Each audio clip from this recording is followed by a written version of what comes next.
Hi, everybody. Welcome to Willie's World. Boy, it's been a busy week in the news.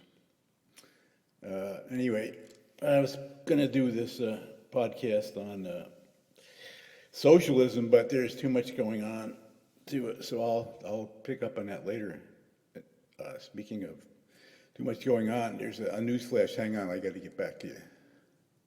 The major bust here in the New York City area and to the shipping container that said dried fruit. But investigators today revealing what was really hidden behind it. $77 million worth of cocaine and where it came from. Here's ABC's Gio Benitez now.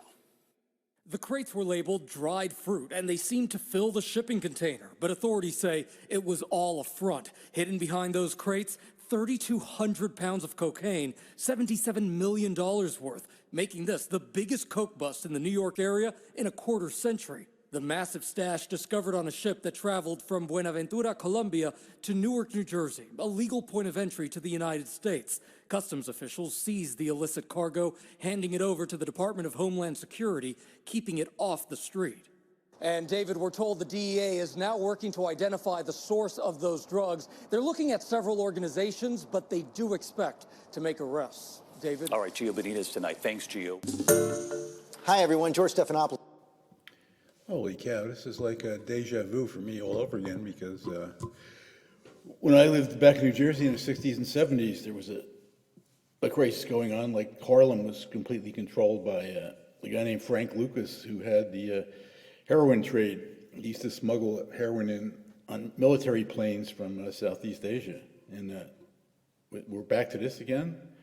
So I called one of my buddies back in Jersey and said, "What's up with that?" And he said, "I don't know, man. It sounds like it's all happening all over again. Like, who do you think we should call? You're into politics." All right. I said, I'll check it out for you. So let me check out, how about Jerry Nadler? He's in the news a lot. He's a powerful committee chairman. Let me check him out. Hang on. All right. Let's just check out this dude, Jerry Nadler. I use WikiLeaks for a lot of stuff because, well, that's where the leaks go. Let's see, Jerry Nadler is one of the President Obama's most reliable allies, but that didn't stop staffers at the Democratic National Committee from making fun of his weight.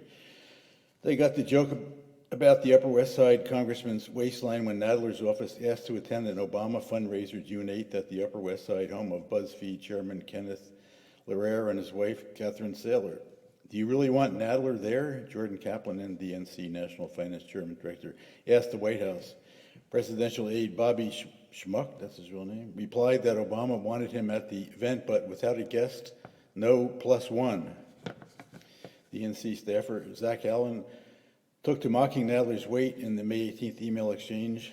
"Homeboy is not little," Kaplan chimed in. "I thought he got his tummy tucked." Allen responded, "He did, but like Chris Christie, it all came back."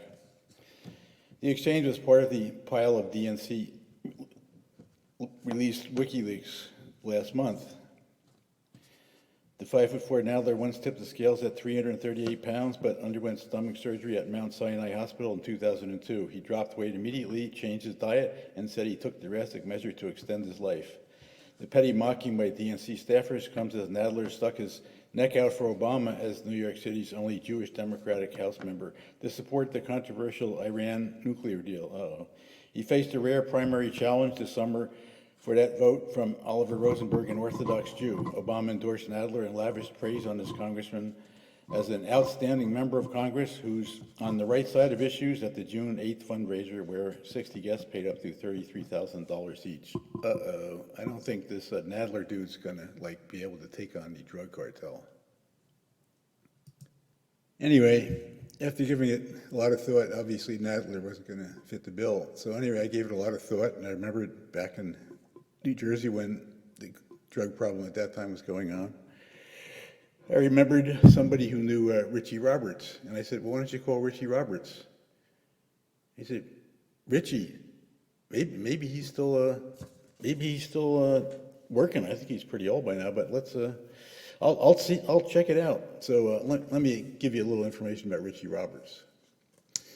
He was raised by his grandparents in the Bronx until he moved to Newark with his parents when he was 8 years old. He attended Weequahic High School, where he was a star football and baseball player. Roberts joined the Marine Corps after high school and served in the reserves for 6 years at Parris Island. It was the best move I ever made in my life, said Roberts. It had a total lasting effect on everything that I've done. As they say, once a Marine, always Marine. It's really true. It kind of saved me, I think. Next, Roberts went on to enroll in Upsala College, a private college in East Orange, New Jersey. It was there that Roberts quickly stumbled upon a new dimension of his personality. I discovered that I had a horrible, horrible fear of speaking in front of people. It's something that's affected me my whole life, Roberts says. Though today Roberts will fool anyone with his confident and rugged New Jersey accent, at the time Roberts had such a tough time with his fear of public speaking that he would stop attending classes if he had to speak in front of people. Years later, as Roberts prepared to graduate from college, he had a rude awakening. They called me into the dean's office and said, "You have 7 administrative Fs and we are flunking you out." I said, "What's an administrative F?" They said, "Well, you didn't officially drop the classes." I said, "Well, yeah, I didn't attend." The school officials didn't really care, so I flunked out of school. In search for a positive career that didn't involve speaking in front of people, Roberts found a position as a detective for the Essex County Prosecutor's Office in 1963. Immediately, Roberts dove into undercover organized crime work for the first couple of years with the prosecutor's office. I knew a lot of these guys from high school. Newark was pretty much controlled by the Italian mob on the other side of town, the Jewish mob on my side of town. We knew who the wise guys were. I could tell you stories for hours about what went on, crazy, just wild stuff. We were nose to nose with the wise guys, he said. Pretty soon, Roberts' moment of doom came when he was called to testify in court for cases he made. His fear of public speaking still had the best of him. There were hours of throwing up the night before. It was awful, Roberts said. Eventually, when Roberts was able to cope with his fear, he began to take notice of the prosecutors questioning him in these cases. I thought, gee, I can do that. Luckily for Roberts, in those days, law schools accepted students with 3 completed years of school, so he decided to enroll. Roberts was accepted to Seton Hall University School of Law in South Orange, New Jersey, where he attended night classes 5 days a week for 4 years. By day, Roberts was fighting organized crime, and by night, he was battling law school courses. Upon graduating from law school, Roberts took another blow from higher education when his school informed him that he could not take the bar exam after he completed law school.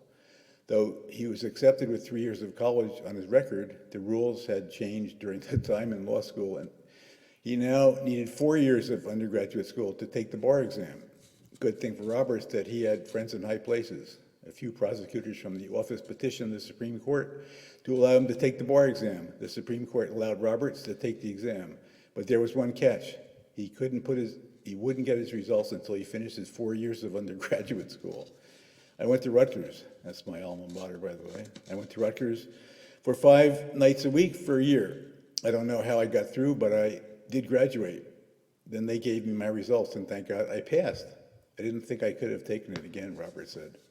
Upon passing the bar in 1971, Roberts was made an assistant prosecutor at his office. Shortly thereafter, he was made head of a narcotics strike force under the Federal Bureau of Narcotics. Anyways, after he makes the case against Frank Lucas, the guy in charge of the Harlem drug trade, he ends up prosecuting the case. Prior to the trial that got Lucas 70 years in federal prison, members of the FBI provided reliable information that there was a contract on Roberts' life. I was kind of stupid, I guess, looking back. I didn't think anybody really would do that because what's the percentage of killing the prosecutor? There's 100 more behind me that would try the case, he says. Refusing to have 24-hour protection, following him around, Roberts had to carry a gun with him all the time. When he attended court, he had to carry the holster around his ankle. Every time I sat down, the weapon would hit the side of the counsel table, and I thought I was going to shoot my foot off.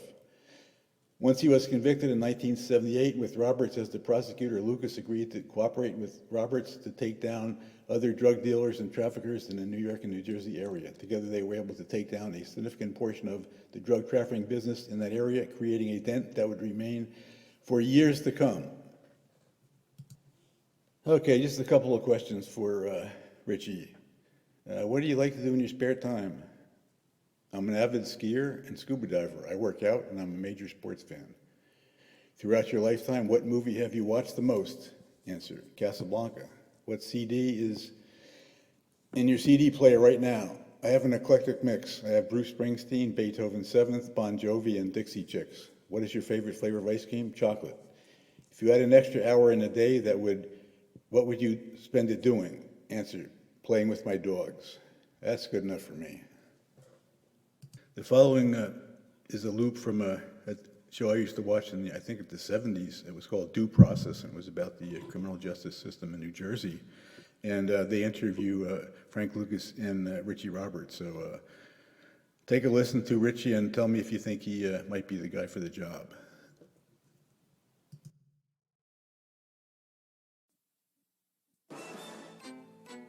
Due Process, winner of 10 Emmys, including a 2007 Mid-Atlantic Emmy for in-depth reporting.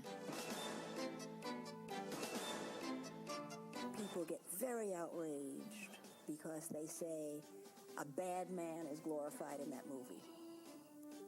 Did you see the movie? I did. Do you think I was glorified? Yes.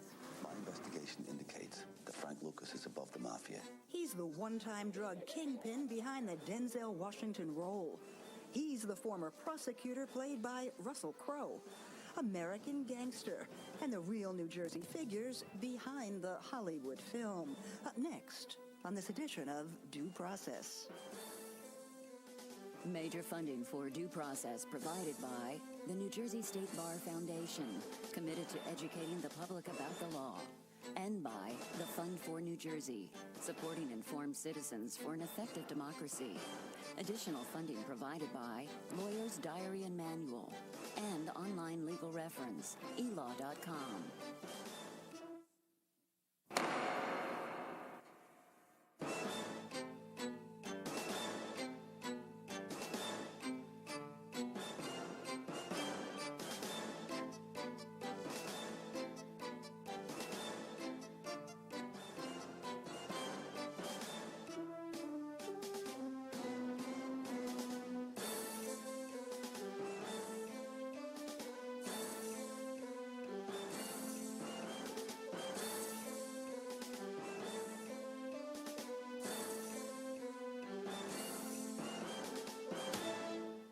When a New York night school lawyer prosecuted a teenage drug dealer, who would have guessed that 30 years later, they'd be played by Denzel Washington and Russell Crowe?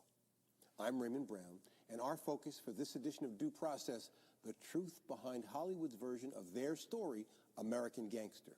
I'll be here in the studio with Richie Roberts, the cop-turned-prosecutor who's half the story of American Gangster. And for the other half, Sandy King introduces us to the real Frank Lucas. Raymond, Frank Lucas has it good these days. He is not in prison. Much of America thinks he looks like Denzel Washington. And since his conviction predated the Son of Sam law, he's even made money off a movie that pictures him as larger than life. Frank Lucas basically ran Harlem in the 70s. He was the most notorious gangster in the history of America. He's a force of nature. The old man in the wheelchair doesn't look or sound like the movie star. I've been known. I was known. And that's for real. I was known. No black man has accomplished what the American mafia hasn't in 100 years. I think it glorifies an individual who was a crude, cold-blooded killer. But American Gangster purports to be this man's story, from the glamorous to the grotesque. What you gonna do? To the odd relationship between the gangster So what was I saying? and the man. Played in the film by Russell Crowe. Richie Roberts helped put Frank Lucas in prison and later may have helped to get him out. We become friends, and he he's my son Godfather in the first place. Yes, ma'am. He's my son Godfather in the first place, and he did that, so how the hell can I get mad at him? But the unlikely friendship between these two would come later. My investigation indicates that Frank Lucas is above the mafia. The movie deals with an earlier time, a 10-year stretch in the 60s and 70s when Frank Lucas was a major drug lord, importing heroin from the source in Southeast Asia. My man. Sometimes in the caskets of dead U.S. soldiers, with incredible profits. $1 million a day, is that real? Yes, ma'am, it's real. $1 million a day net, he claims, and a crime network fueled by hard drugs, hard violence, and according to the film, multiple murders. Let me get this straight right now. If somebody kills somebody 100 years ago and they catch them, they're going to jail from now on. Don't ask me about murders. I didn't do no murders. I don't know nothing about no murders. This wasn't one murder. This was lots of murders. The sheriff of Essex County, where Frank Lucas was tried and convicted for his drug trade, says the movie got at least the murder part right. The message is you can get away with murder. Not to count the overdoses and all the other stuff, that horrible situation that he created in his own community. So Sheriff Ventura is incensed at the latest Frank Lucas incarnation. As a self-styled youth counselor, I taught them about staying in school, do the right thing, don't get out, don't get into trouble. going into schools to tell kids to stay straight. That's a joke. That's a big joke. I wouldn't want him coming into my schools talking to my kid. Don't let him in the schools. Absolutely not. Absolutely not. Even though he says his message is care. don't do what I did. No, because that's not the message the kids go away with. Come on, who the hell are we kidding? Especially, says Ventura, when they hear the small price Frank Lucas paid for his crimes. I mean, it's ridiculous that for the people that he allegedly is responsible for taking down, actually murdering, and you do 9 years and you're out here going to schools and talking to kids. Even more outraged, the detectives who actually worked the case, who are virtually ignored in the movie, while Richie Roberts gets all the credit. Hollywood version. Basically, that's it. To make money and to sell pictures and whatnot. Did Richie Roberts bring down Frank Lucas and his gang? No. No. Richie was not even on the scene. He never hit the streets. No, he had nothing really to do with it other than a prosecution. You were the cops. Yes. But he was directing your operation, wasn't he? No. No. No. Those guys, Al Spearman, Benny Abruzza, and Eddie Jones, they had more to do with the country boys going down from this side of the river than anyone else. And that I could tell you without any hesitation, because I was there. How much did you guys seize in the way of drugs when you took this crew down? The street value was, at that time, it was $20 million. $20 million worth of heroin. In those days, which was a lot of money. Between his New Jersey and New York convictions, Frank Lucas had faced as long as life in prison before he turned state's evidence. But only he claims against corrupt cops, not against fellow drug dealers. What about drug cases? Did you cooperate in those cases? No, ma'am. We never did no drug cases, no, ma'am. Drug dealers. He informed on drug dealers. He informed on drug dealers and mafia guys. Not That's on it. cops. No. No police officers. Nobody in law enforcement at all. And people who are offended, angry that this bad man gets out in 9 years, what do you say to them? I said I did my time, and I'm very remorseful for what I did. Please give me a break and leave me the hell alone. I'm doing everything I can to repent for that, and I can't do better than that. It's a done deal, and I can't go back and change it. Bribery, extortion, murder. It don't mean nothing to me for you to show up tomorrow morning with your head blown off. Get in line. That one stretches around the block. My man. And unlikely though it was, Richie Roberts did become Frank Lucas's man. That's raised some disapproval among Richie's former colleagues on the law enforcement side. But the story of Frank and Richie, as told in American Gangster, has raised much more than eyebrows. It's prompted a lawsuit by a group of former federal DEA agents who say they were defamed by the film's assertion that 3/4 of the agents then in New York City were corrupt and convicted on information from Lucas.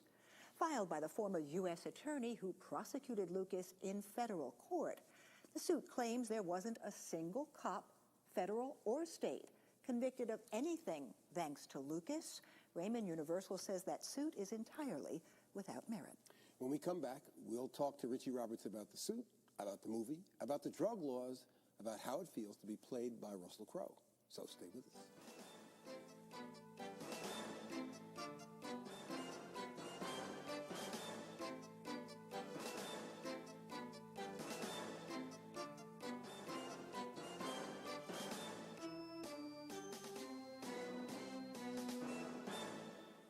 With the winner one on the drugs?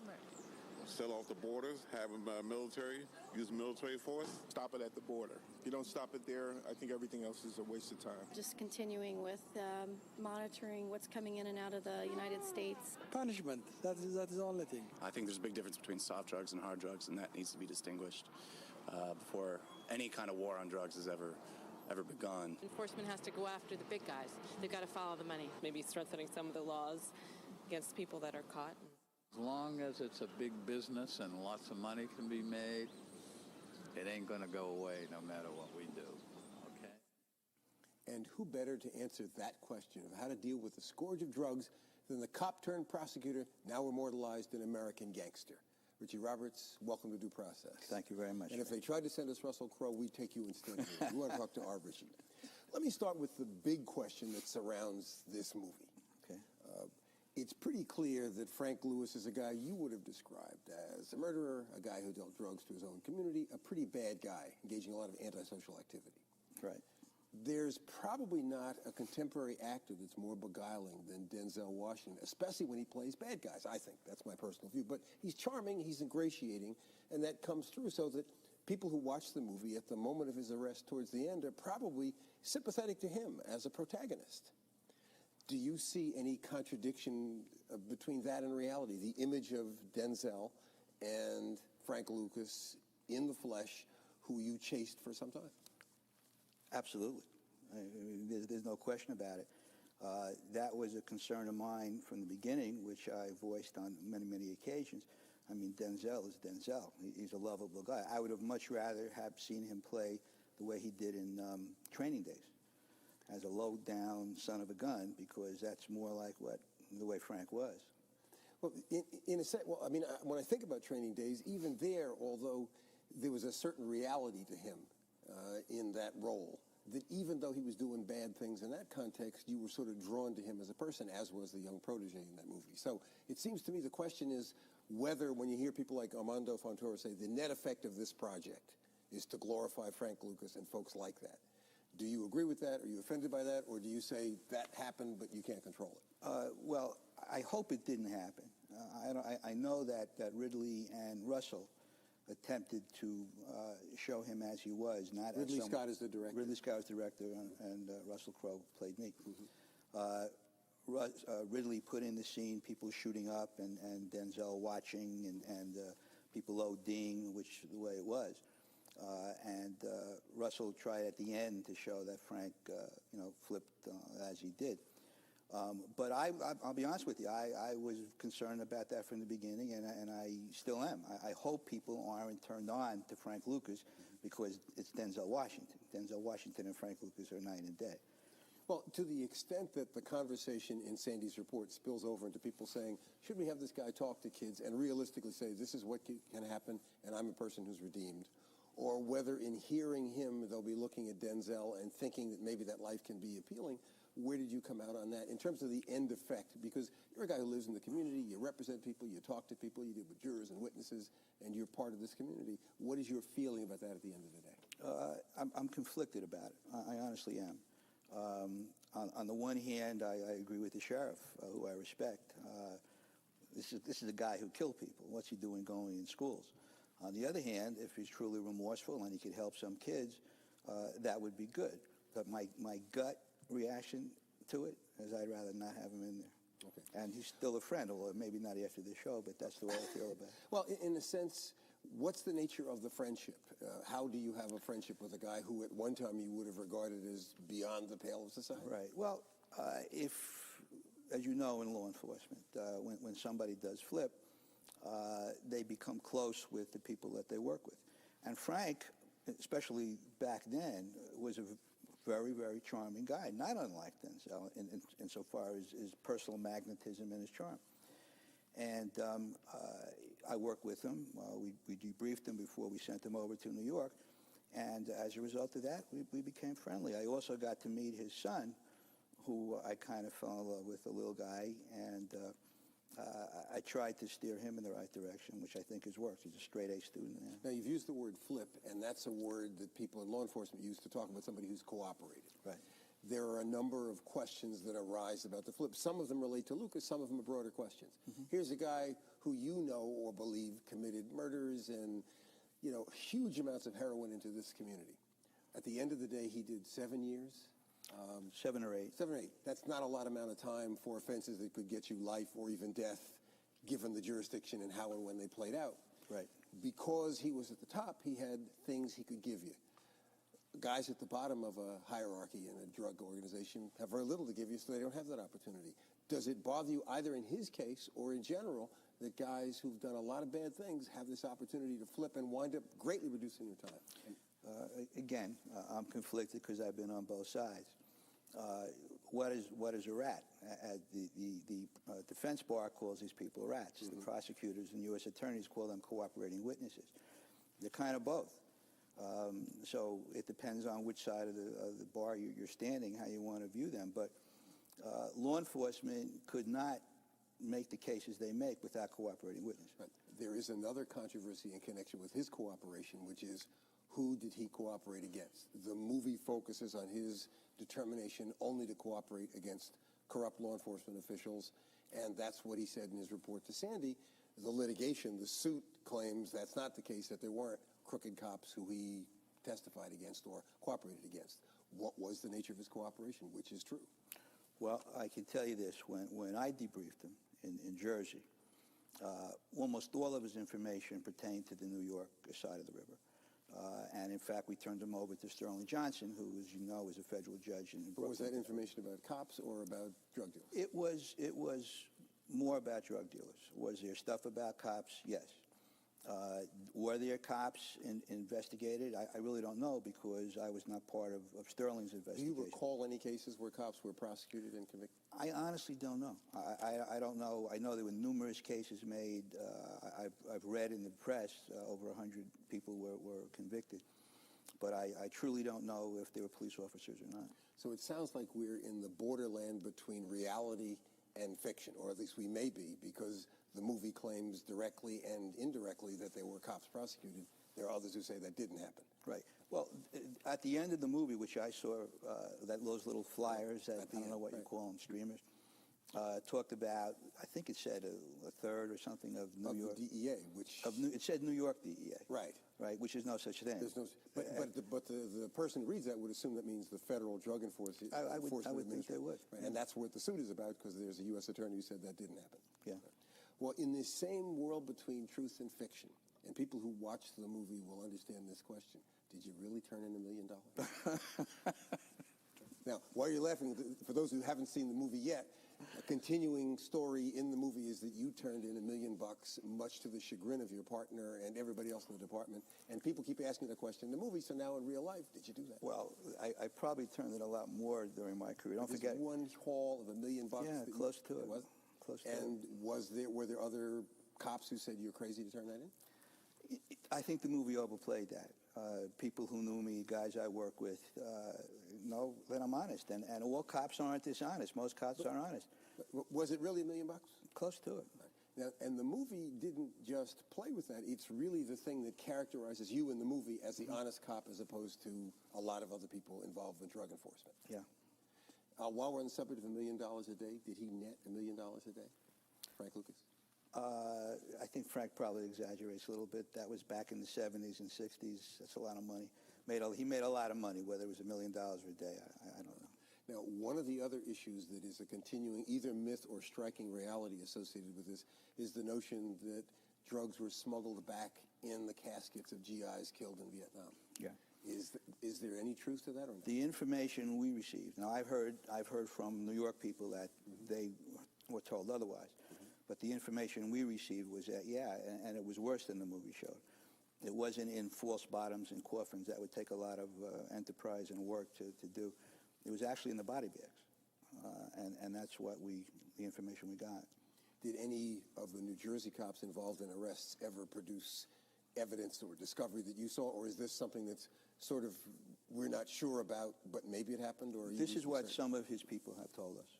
No one has, to my knowledge, including the feds, has ever intercepted any of his or Ike's shipments of drugs.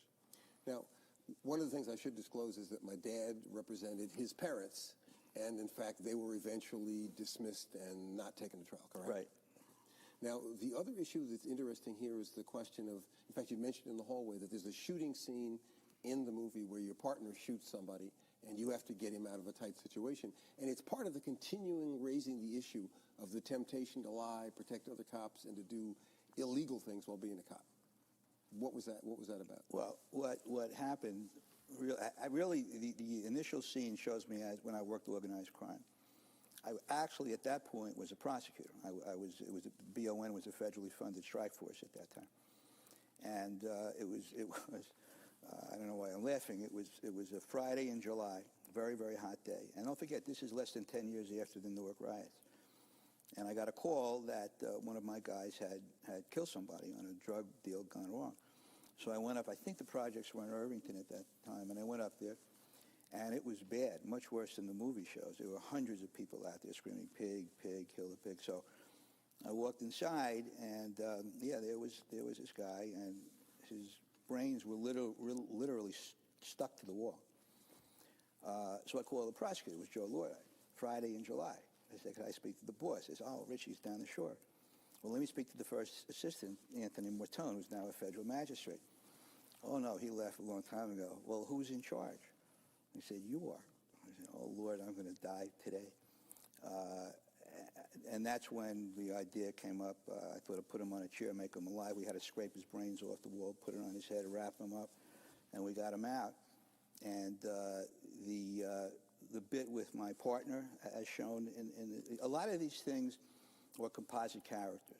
Well, let me get to the composite character issue, because in Sandy's report, there's Al Spearman, who's a much-loved former cop in Newark, and others who say a lot of the things that are attributed to the Russell Crowe character, who's you in the movie, were things they did. Right. A, is that true? And B, how do you feel about that? Well, let me say this. We had a squad, talk about dream teams. They were great cops, all of them, about 35 guys. In the business, names I mentioned, Leon DiCaprio, Rocco Montesano, Patty Carr, are famous in law enforcement. Everybody contributed to getting Frank Lucas down. Everybody in that squad had a part in either surveillances or arrest or something. I feel badly that they feel that way. I try to get as much as I could of them, whatever influence I had, into the movie. But it wasn't any one person. It wasn't any three persons. It was 35 people who worked together, including the assistant prosecutors who worked with me to bring that man down. You don't do it with one or two or three. So is, to some extent, the character Russell Crowe, who's called Richie Roberts in the movie, reflective of work done by a group of people as well as things you did? Absolutely. As you know, as an attorney, I tried the case, which was an amazing case. Which is what you thought the movie was going to be about. I thought it was going to be about the trial. They have me going out on raids and locking people up in the investigation. Obviously, if I did that, I couldn't try the case. So, yeah, they did make me a composite of a lot of different people, as they did with Benny Allen and Eddie as well. Has this whole experience, participating in the movie, seeing an important episode in your life portrayed, warts and all, sometimes accurately, sometimes not, on screen and seen by millions of people, has that changed your life at all? No. Not at all? No.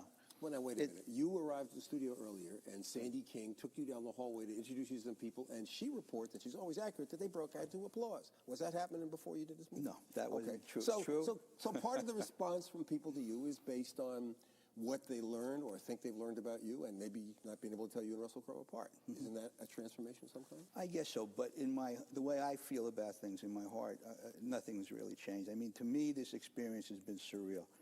It truly has. Now that it's basically done, it's like almost like it never happened. People don't believe me when I say that, but it's true. But then it comes back to the question of whether this changes how you feel about Frank Lucas as a person. I mean, it's certainly possible to believe generally in redemption, but it's also possible to say he talked to Sandy, he gave a very, shall we say, sophisticated answer on the question of whether he'd been involved in killings.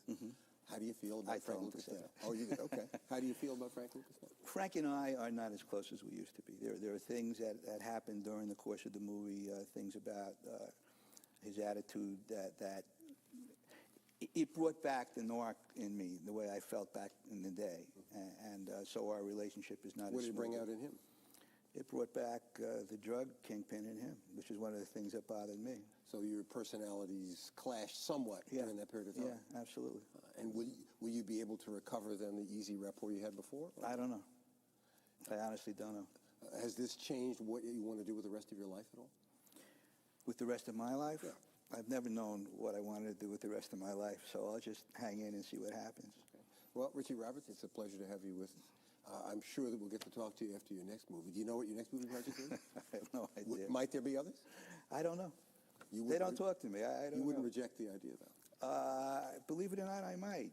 I might. I've always really, in spite of things that have happened in my life, try to go a little below the radar. They taught you that in the Marines. The question we debated in Sandy's report. What? If a principal calls and says, should I have Frank Lucas talk to the kids in school, yes or no? No. No. Okay, Richie Roberts, thanks again. And thanks to you for watching Due Process, where you'll see the law and... So I racked my brain and trying to think of anybody else, but Richie's my man. There's only one problem. Richie's 81 years old. He probably still has it, but I don't think he's, I think he's probably had enough crime fighting for one lifetime. So I kept looking, and I'm watching TV, and I'm watching CPAC, the largest conservative political action event of the year, and lo and behold, I found my new hero. It's not a man. Well, that's not surprising these days. It's Michelle Malkin. So following is a recording of Michelle Malkin's address at CPAC, and she's my crime fighter for now, so I'm going to call her.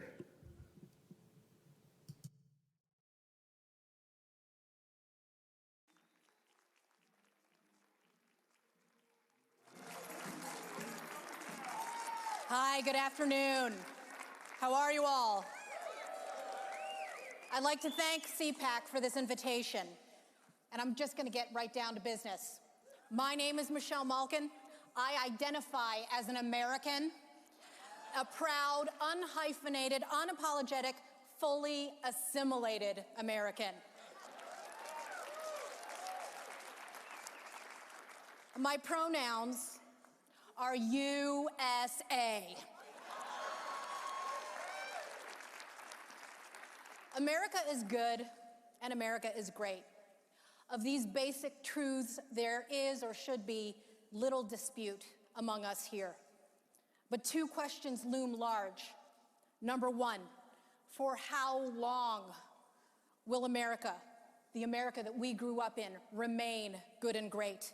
And number two, to whom shall we entrust the existential responsibility of securing the goodness and greatness passed down peacefully for generations? I wish I could stand here and chirp happily about positive news. Yes, unemployment rates are at historic lows. Yes, regulations and taxes are being cut. Yes, we've got some stellar judges who've been confirmed. And yes, the reckless, feckless liberal media has finally self-immolated like a slow motion downing of the Hindenburg, and it's okay to gloat about it.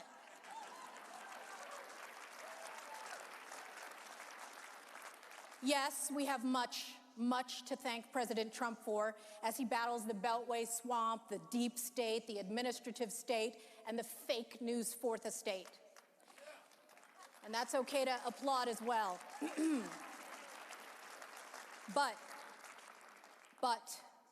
there is no sugarcoating America's long-term forecast.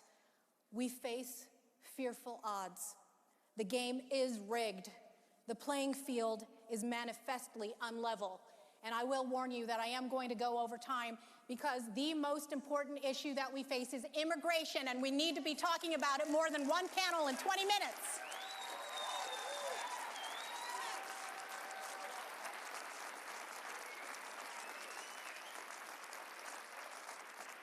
Some of you old-timers may remember that when I was once young, my first CPAC in 2002 was to talk about my very first book, Invasion, which exposed how border failures and systemic non-enforcement of our visa program rules created the national security crisis that led to 9/11. Does anyone remember that? My last book, Sold Out, which I co-authored in 2015 with former American computer programmer turned labor lawyer John Miano, documented how big business and big government created an economic crisis by exploiting the H-1B tech worker visa program and other foreign employment visas for cheap labor. I have been accused of being a quote-unquote grifter, for wanting to inform and educate citizens about these destructive rackets. But it's the GOP sellouts, not just the radical open borders left, that is in bed with immigration saboteurs.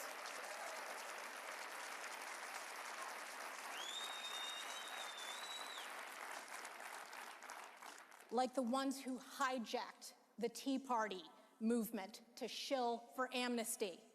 Those are the real grifters, cashing in and practicing deceit at the expense of their base and at the expense of our country.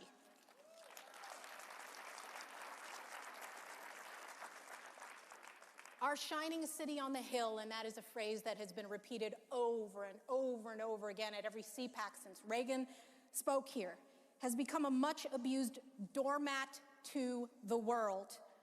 Building the border wall is only half the battle.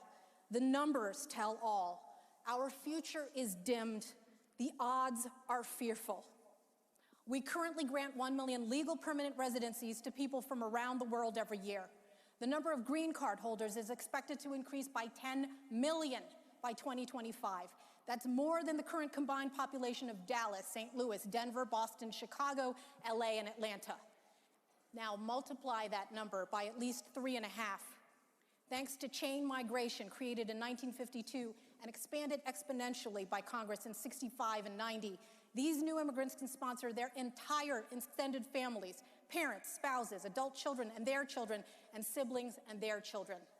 Princeton University found that recently admitted immigrants sponsored an average of 3.45 additional relatives each.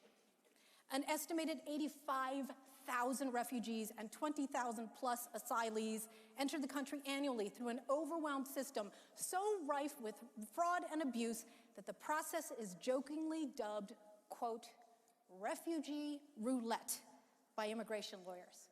How's that for a way to run your country? In total, from fiscal year 2008 to 2017, the U.S. gave green cards to more than 2 million migrants for various humanitarian claims, a population larger than the city of Philadelphia. Nearly 500,000 more immigrants in that time frame got in through the diversity visa lottery. I've been talking about this damn thing since 2002, and it's still around. All the promises from the Republicans that we elect to office who promise that they're going to secure our borders and get our immigration system in order. And we still have this program that hands out visas like Pez candy and Lotto.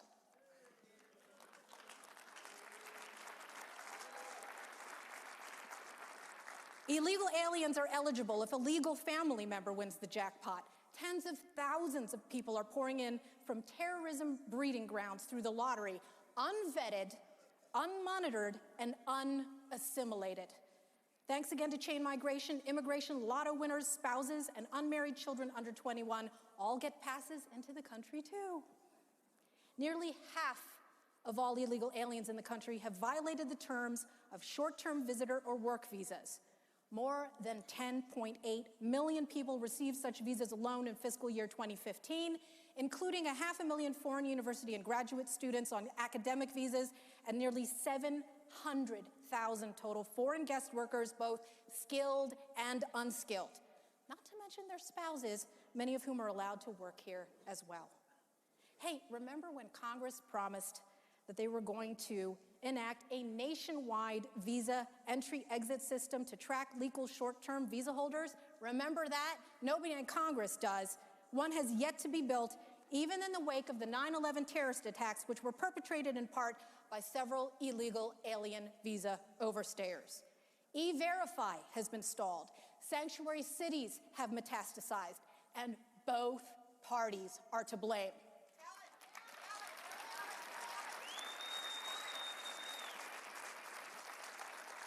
And yes, I'm looking at you, retired Paul Ryan. And yes, I'm looking at you, Mitch McConnell. And yes, I'm looking at you, Bush family. And yes, I'm looking at you, the ghost of John McCain.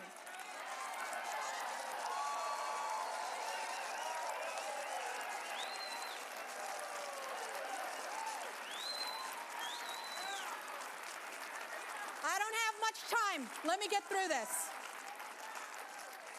This unrelenting inflow of new green card holders, short-term foreign visa holders, legal temporary workers, refugees and asylees is supplemented by, of course, the 13 to 30 million illegal aliens who expect amnesty and chain migration privileges from Washington, despite breaking immigration laws governing everything from border jumping to ID fraud, benefits fraud, tax fraud, and marriage fraud, to human and drug trafficking, to employment rules, deportation orders, and visa overstayers. By the way, I wrote that paragraph as a rejoinder to people who say, well, they're not breaking any other laws.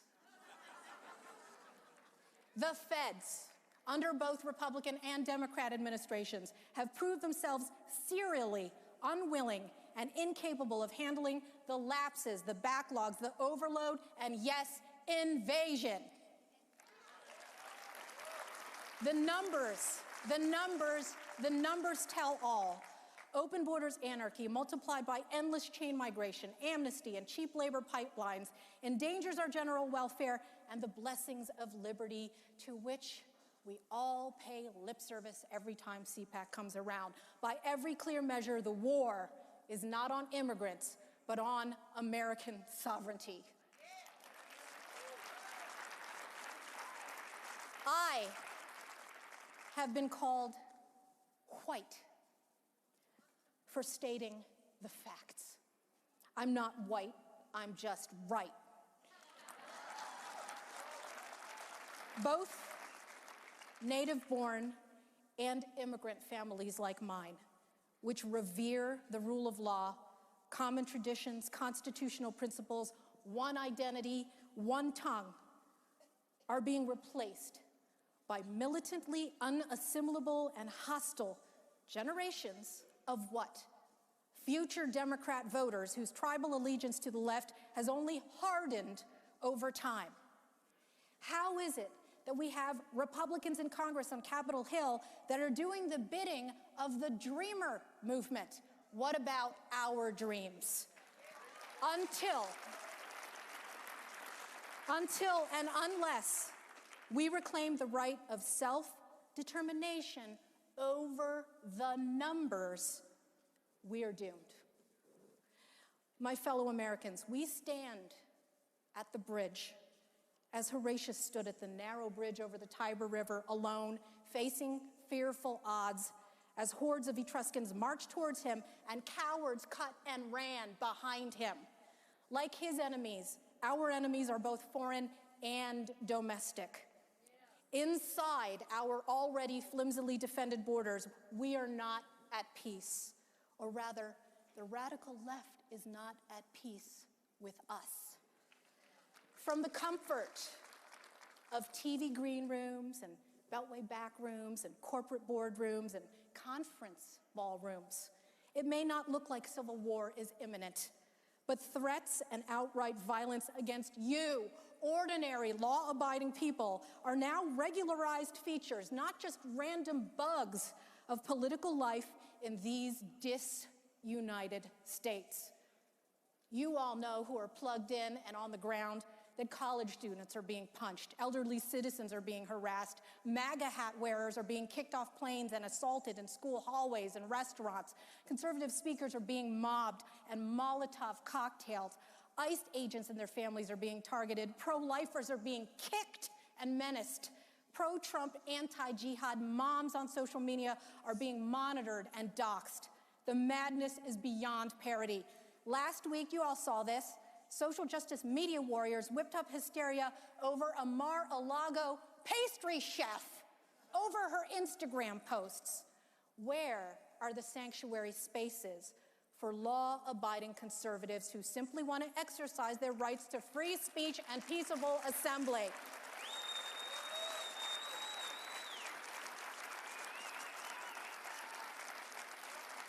The divide in this country is between decent people who stand up for America and dastardly people who want to bring America to its knees. We certainly should make common cause with others across the aisle who share our values, but we should never rush to embrace those whose fundamental aim is to smear and destroy us all. That is suicidal. Which is why Which is why I cannot stand here and stay silent about the role that Van Jones has played in attempting to silence the right. My objection is not to his support for criminal justice reform. I have dedicated much of my own time, energy, and money fighting wrongful convictions, false allegations, and prosecutorial and forensic misconduct. Newsflash, next time you need a conservative to talk about criminal justice reform, call me. You do not need someone who is going to spew fake news, pro-illegal alien propaganda to talk about criminal justice reform to conservatives. Newsflash and fact-checked. The most recent research by FAIR found that illegal aliens are up to 5.5 times more likely than Americans to be incarcerated in state prisons compared to Americans and legal residents. But my most vehement objection is to this stage being used to lend legitimacy to the George Soros-funded organization Color of Change, which dedicated itself to censoring and sabotaging right-leaning groups for championing the free market, opposing radical Islam, and exposing open borders. Have you forgotten? 7 years ago, Van Jones's group pressured Pepsi and McDonald's and Intuit and other companies to cut ties to the mainstream American Legislative Exchange Council. That's a half-century-old association of mainstream conservative state legislators who believe in, quote, the Jeffersonian principles of free markets, limited government, federalism, and individual liberty. What was ALEC's crime? Crafting model legislation on voter ID to protect election integrity, immigration enforcement measures, and self-defense legislation to strengthen Second Amendment rights. These lights are flashing red, and that's exactly right, because the lights are flashing red on America. Color of change.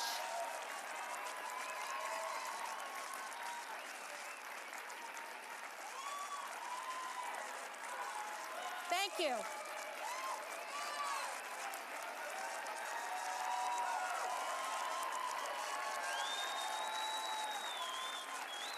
Color of change.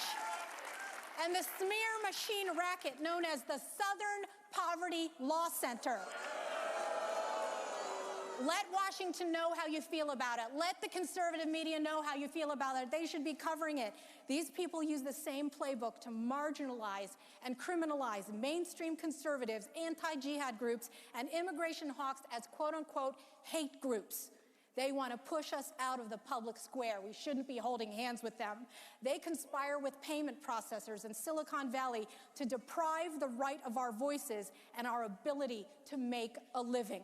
There are so many speaking up and fighting on the front lines for liberty and security. They're being de-Twittered. They're being de-PayPal'd. They're being de-Facebooked. They're being de-platformed. Many of you are in this room. If you are one of them, please stand up and let us know who you are.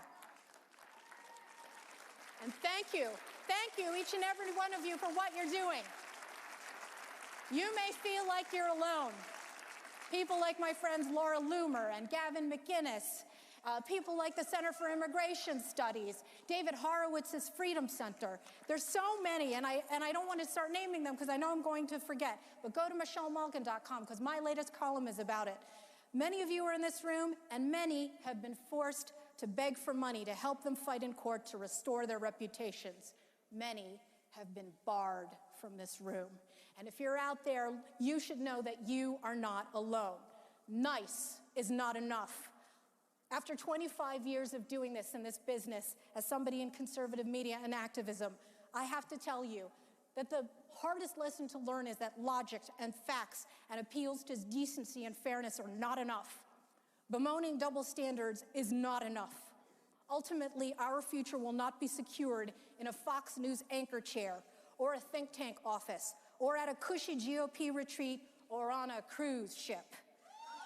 The future is on the front lines, at the edge of the bridge. Then out spake brave Horatius, the captain of the gate, to every man upon this earth, death cometh sooner or late.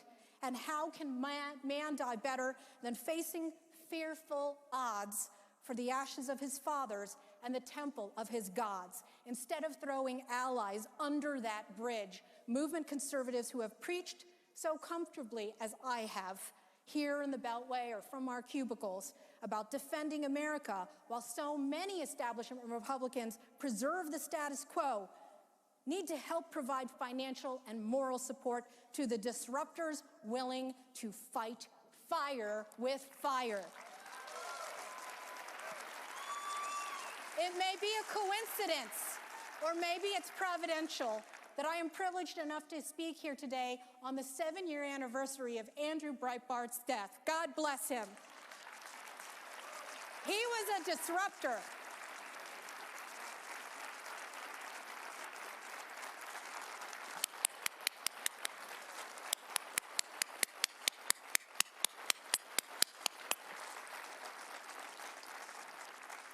He was a disruptor among defenders of the status quo. We need more like him. That is the future.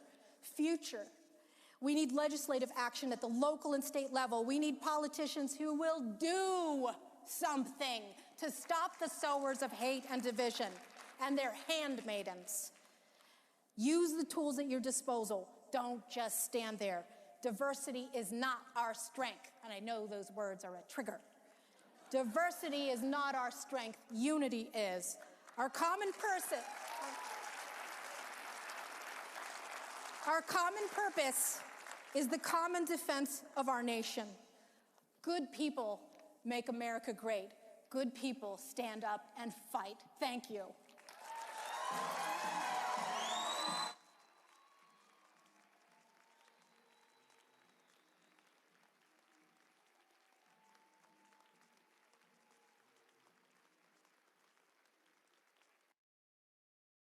Okay, hope you enjoyed the story about Richie Roberts. For me, he always gives hope in that he showed what one guy can do, because at the time he was fighting crime, everybody was crooked. I mean, the cops were crooked, the DEA was crooked, everybody was taking money. There were huge amounts of money. People were putting their kids through college. Well, I guess rich people are doing that these days. Anyway, hope you enjoyed it, and next week, depending on what goes on in the news, maybe I'll take another crack at socialism. Bye-bye.